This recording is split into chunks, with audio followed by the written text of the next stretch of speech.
এখানে কবিতা পড়ে রব্বির হামহুমা কামা রাব্বায়ানি সগীরা, ওখানে কবিতা পড়ে হামটিমা টিম টিম তার খাড়া দুটো শিং তারা মাঠে পারে ডিম।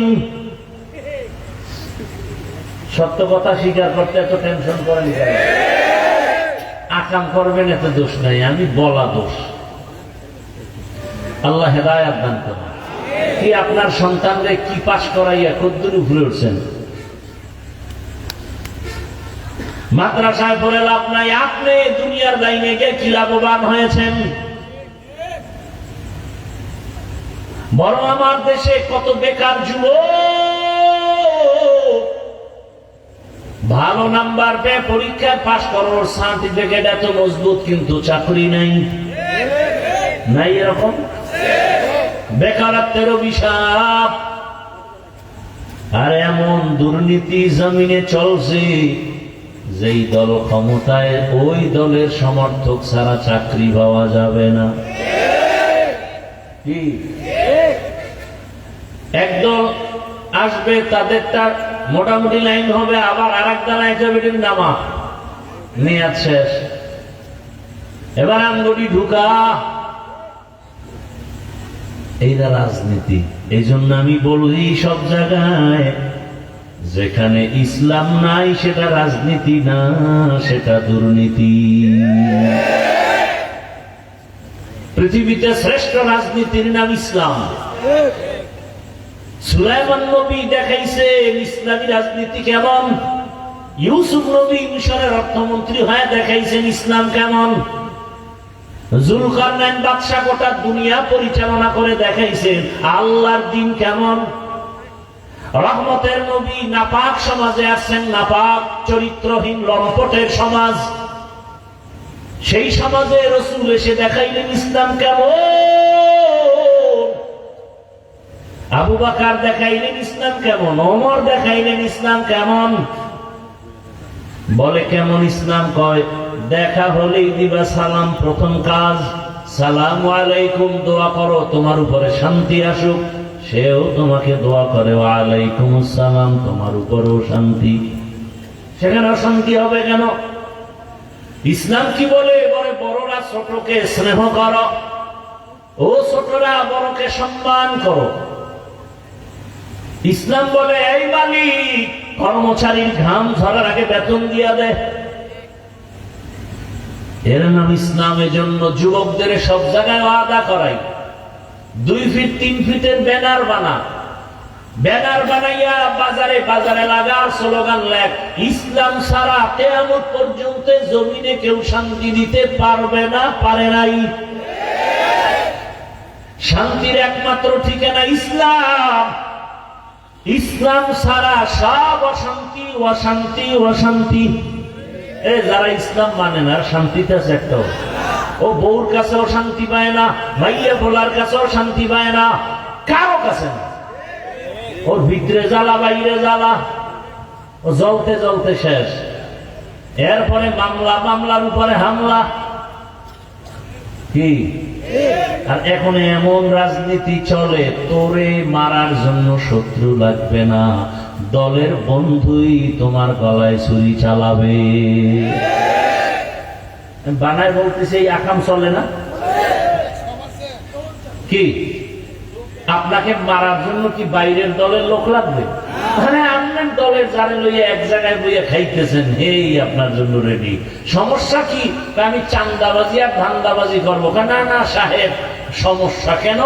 অমুক নেতা ওখানে বাধা দেয়, করে মাইনাস কর, করে কি কর, ওরে মাইনাস কর, সব আমি খামু। ইসলাম ছাড়া শান্তি কোনদিন সম্ভব না। আমি মানে না, না মানে এটি বলারও কায়দা নাই। আমি যে কথাগুলো বলতেছি, কথা আগামী পরশুদিন জুমার মসজিদে যদি কোনো ইমাম সাহেব খতিব সাহেব বলে, কমিটি বলবে 1 মাসের জন্য আপনি বাড়িতে বেড়াইয়া আসেন। খুশির কথা না? কারণ কি বলে, শিয়ালের হাতে মুরগি আমানত দিলে যা হয়, সুদখোর ঘুষখোর বেনামাজি নারীবাজ মদ পানকারী দুর্চরিত্রওয়ালাকে মাদ্রাসা মসজিদের চাবি দিলে তো তাই হবে। চাবি দিছে জিব্রাইল, জিব্রাইল এসে চাবি দিছে শুট করে রাখে। পৃথিবীতে অল টাইম, কোন টাইম কি ভাই আপনারা বুঝেন না কথা? অল টাইম মানে কয় ঘন্টা? সব সময় সব মাখলুকাত বদদোয়া করে সুদখোরের জন্য। কয়েকটা নামি দামি সুদখোরের নাম লেখা যদি ধান খেতে লাগান পোকাই বোনা ভয়ে। বুঝেননি কিছু? কি বুঝেন? সুদের সাথে যারা জড়িত এদের নামাজ হবে না, রোজা হবে না, তেলাওয়াত হবে না, দান করলে হবে না, মোনাজাত কবুল হবে না, হজ কবুল হবে না। 24 ঘন্টা সেকেন্ডে সেকেন্ডে সেকেন্ডে অল টাইম তার গর্ভধারিণী মায়ের সাথে জিনার গুনাহ, জেনার গুনাহ। কার সাথে? মইরা যাওয়া ভালো না? আল্লাহ হেদায়েত দান করুন। जिंदगी में बंदगी तू करना है,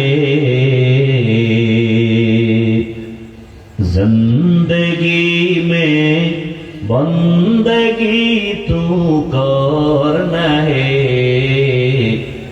जिंदगी में बंदगी शर्मिंदा है।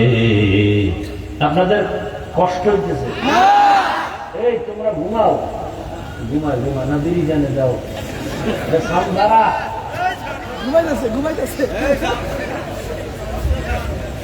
আচ্ছা এই রাইতে আপনার ঘুমাইব? সবাই না মোবাইলের হক আদায় করেন সারা রাত। মায়ের হক আদায় করে না, বাবার হক আদায় করে না, স্ত্রীর হক আদায় করে না, সন্তানের হক আদায় করে না। মাওলায় যদি ধৈর্যই ফেলায় বলবে আল্লাহ একটা হক তো আদায় করছি, কি যদি উসিলায় আল্লাহ মাফ করে। दुनिया में हो दुनिया का तलबगार न हो, बाजार से गुजर हो खरीदार न हो,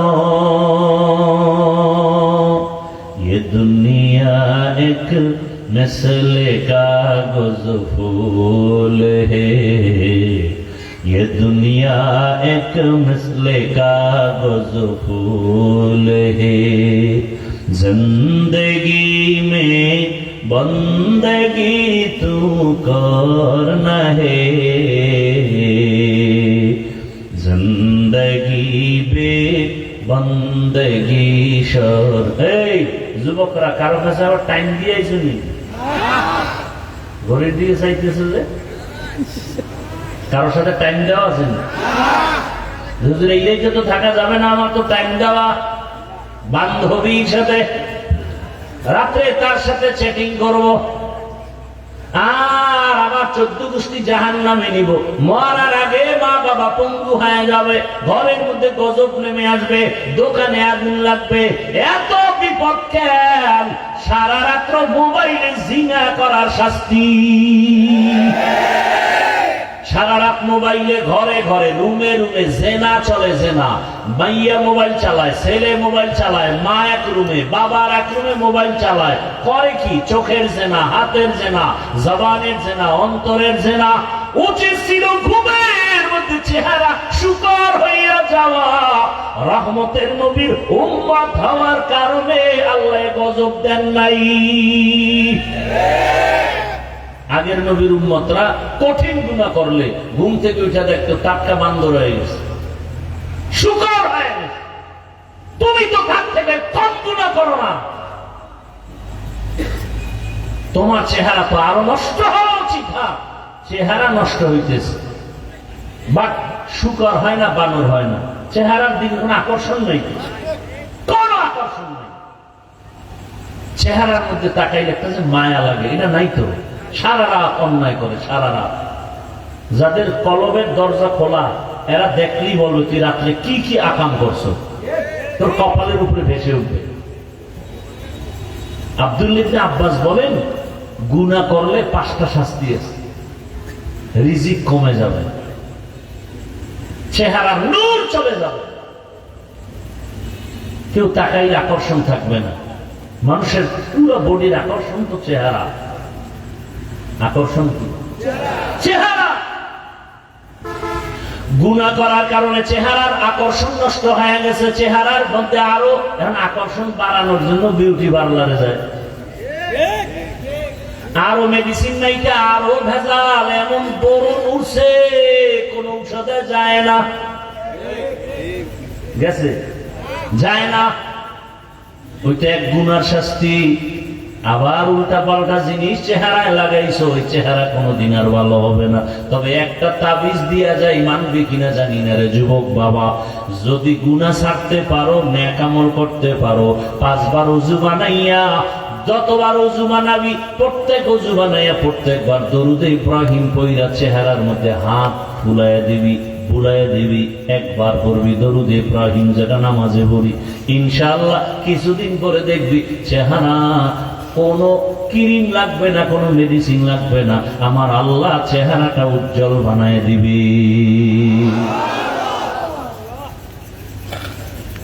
ওই আমল করার তো সময় নাই, পরে করবো। পরে আর কবে? বাসের তলে তোর মতো যুবকের লাশ কি দেখো না? কয়েকদিন আগে ফেসবুকে দেখো নাই? বিদেশ থেকে টাকা পয়সা বাড়ি গাড়ি নিয়ে আসছে, সন্তানের নিয়ে আনন্দ করবে, কিছুদিন পরে আবার যাবে। এয়ারপোর্টে নাই না, গাড়ির মধ্যে উঠছে যুবক, স্ত্রী, সন্তান, পরিবারের সবাই এক গাড়িতে। বাড়ি যাওয়ার কাছাকাছি সময় রাস্তার পাশে পানির মধ্যে গাড়ি ভরিয়া, বাচ্চাও মারা গেল, স্ত্রী মারা গেল, যুবক কান্না করে। মানুষ বিবাহ করিয়া সন্তান নিয়ে খাইয়া না খাইয়া, বউ সন্তান নিয়ে একটা আনন্দে কাটায়। আমার কপাল এত খারাপ, জীবনে সে আনন্দ পাই নাই। বিদেশ গিয়া টাকা নিয়ে অলংকার কিনে নিয়ে আসি, আমার ছেলেরে দিব, স্ত্রীকে দিব, মেয়েকে দিব। আজকে আমার কপাল কেন এত খারাপ যে আমার নিজের হাতে বাচ্চাটা মরিয়া গেল, নিজের চোখের সামনে স্ত্রী মারা গেল। এই দুঃখ তো অন্তরে জমা রাখা যায় না। ও আমার যুবক, কয়েক বছর আগে ডিসেম্বর মাসে চিত্রাং নামের এক ঝড় তুফান হয়েছিল। চিত্রাং আকাম করতে করতে তো হুশ নেই, মনেও নেই কি কয় হুজুর। কুমিল্লা জেলার একটা থানার নাম। 8 বছর টানা বিদেশ করে বাড়িয়ে ডুপ্লেক্স বিল্ডিং করছে। আগামী শুক্রবার বিল্ডিং এর দোয়াটা পড়ায় উপরে হুজুরকে দাওয়াত দিছে, মিস্ত্রি দ্রুত কাজ শেষ করো, শুক্রবার জুমা পরে ওখানে উদ্বোধন হবে। পাশে একটা টিনের ঘর, ওই টিনের ঘরে ছোট একটা চৌকির মধ্যে রাতের বেলা স্ত্রী আর একটা বাচ্চা আর যুবক বাবা ঘুমাইছে। রাতে এমন চিত্রাং নামের ঝড় তুফান পুরা বাংলাদেশ কাঁপায় দিছে। বড় একটা গাছ ভাঙিয়া ঘরের উপরে পড়ছে, 3 জনের বুকের মধ্যে চাপা লাগছে। সাথে সাথে দুনিয়া থেকে বিদায়, আর ঘর উদ্বোধন করা শুক্রবার হয় নাই। যুবক বাবা, ইদানিং খেলে তুমি মরবা না, মারার জন্য তোমাকে পেছনে লোক ভরতেছে। এত বেশি বেশি যুবকের লাশ আমরা দেখতে পাই, বলার ভাষা নাই। কয়দিন আর বাঁচবা? ও যুবক, এখনো কি হুশ তোমার হয় না? জীবনে তো শখ লাগাই, আর কত শখ ছিল, গুনাহ করবি, করছো তো, এখনো কি শখ মিটে নাই? পার্কে যাবি, তোরা এনেছ, মনে চাইছে নামাজ পড়বি না, পড়ো নাই। যুবক, মনে চাইছে দাড়ি রাখবি না, রাখো নাই। মনে চাইছে মাইয়া নিয়ে আড্ডা দিবি, গান বাজনা করবি, করছো তো, জীবনে কম করো নাই। বাবার টাকা চুরি কইরা নিয়ে কত অন্যায় কাজে ব্যয় করেছো, মায়ের সাথে কত খারাপ আচরণ করেছো, মা সাপোর্ট করে না, এই জন্য মায়ের সাথে অন্যায় করেছো। এই রোড দিয়া উত্তরবঙ্গে আমরা যাই। উত্তরবঙ্গের একটা ঘটনা, 2 বছর সম্ভবত আগের ঘটনা। পুরা এলাকার নাম বলবো না। এরকম মাঠে বয়ান চলতেছে, মাগরিবের সময় একটা সন্তান বাবার ঘরে এসে কয়, বাবা 10,000 টাকা দাও। বাবা জানে ওরে টাকা দিলে এখন মদের আড্ডায় চলে যাবে বন্ধু বান্ধবের কাছে। বাবায় কয় দেওয়া হবে না। জিদ কন্ট্রোল করতে না পাইরা বাবারে মায়ের শুরু করছে। এমন মার দিছে বাবা, বুড়া মানুষ রক্তাক্ত মাটির মধ্যে। মা ঈশা ছেলের পাও ধরে কাঁদে, আর তোর বাবারে মারিস না, তোর বাবা সহ্য করতে পারে না। মাও এর মধ্যে দুই একটা পড়ে গেছে।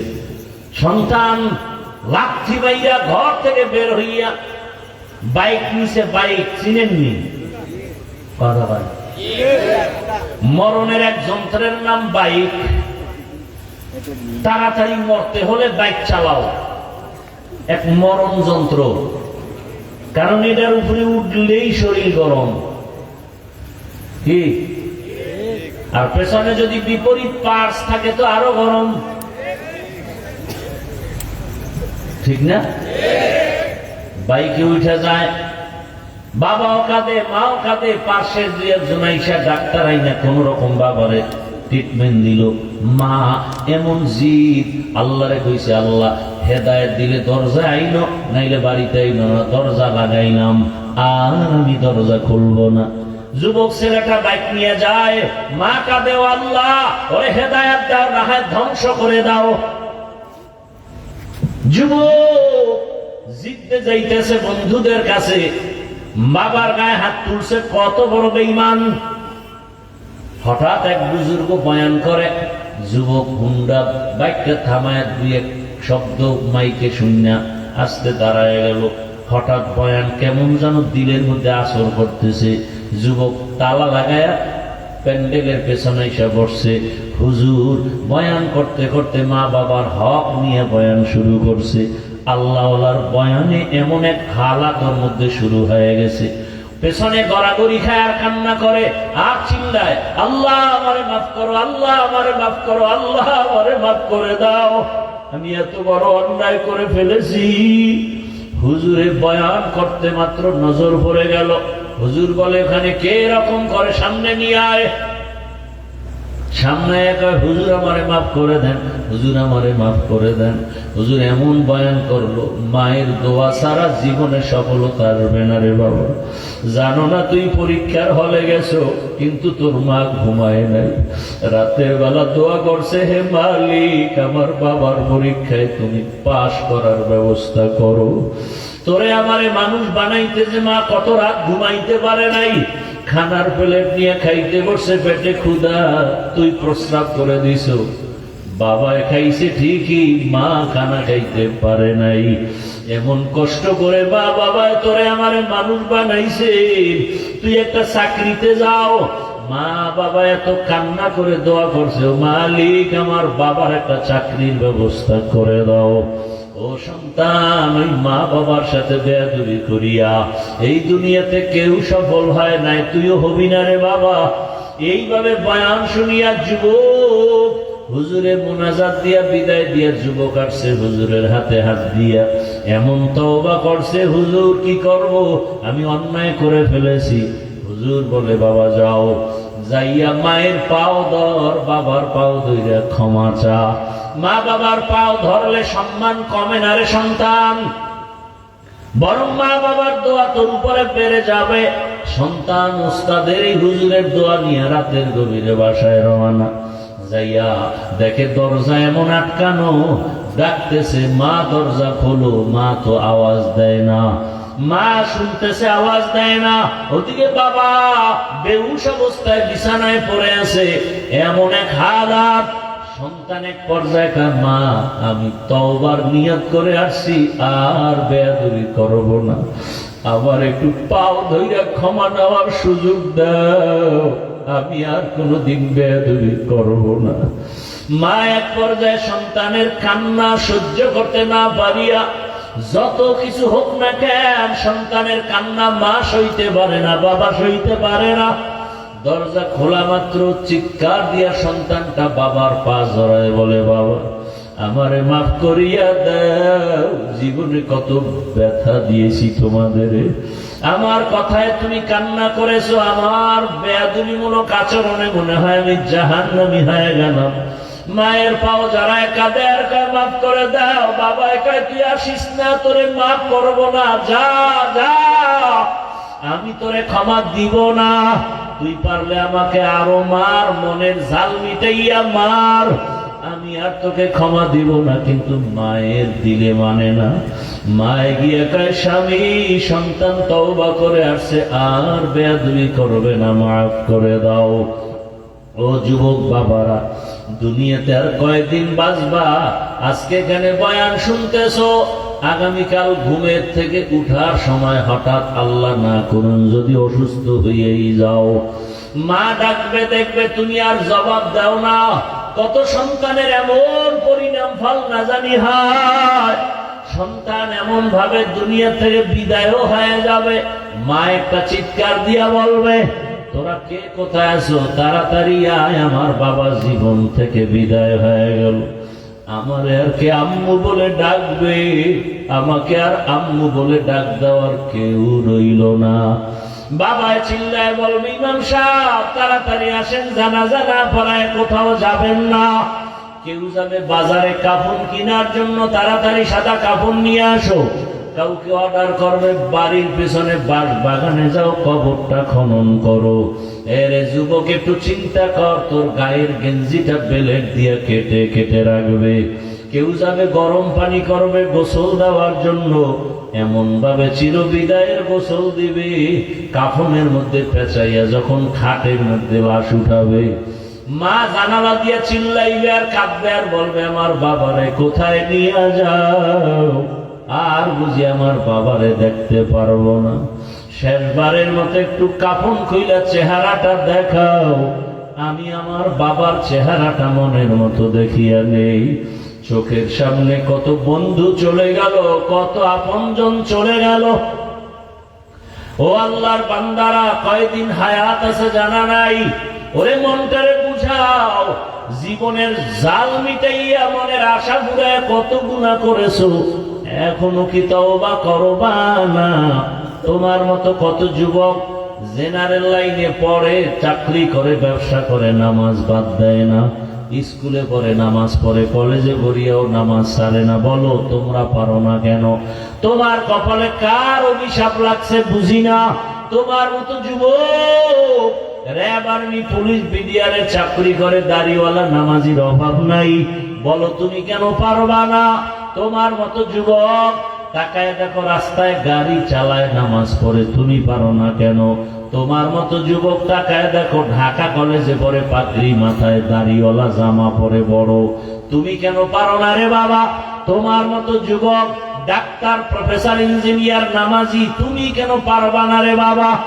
এখনো সময় আছে, তওবা করো। মনে মনে আমার আল্লাহকে বলো, হে মালিক, জীবনে গুনাহ তো কম করি নাই, আজকে থেকে তওবা করতে চাই, আর মা বাবার সাথে বেয়াদবি করব না। শিক্ষকের দোয়া নিয়ে, উলামায়ে কেরামের দোয়া নিয়ে, নবীর আদর্শ মেনে চলবো।